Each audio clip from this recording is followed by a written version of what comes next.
Jeremy said, how do you train an athlete to tell what it feels like to push with a negative step, like in a sled pull, and not fall over when unweighted? I've noticed some difficulty in transfer between having the harness there to help and just floating, falling over. Part of the reason why is cueing. So you might be cueing them to fall. I don't like falling starts at all.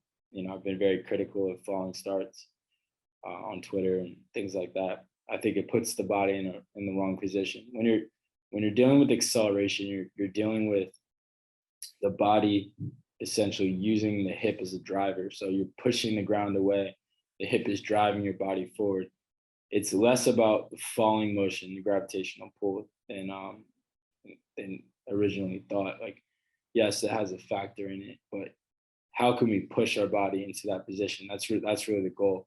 So I would say number one is look at cueing. Number two, if they're doing it in a sled pull and then they have difficulty transferring that, that's part of it. Like if you go heavy sled to an unweighted sprint, there's a big contrast. So I would practice the skill of sprinting without the sled first a little bit, then do heavy resisted, then go contrast, making sure you're giving them at least like 40, 45 seconds in between minimum before you go into the free sprint.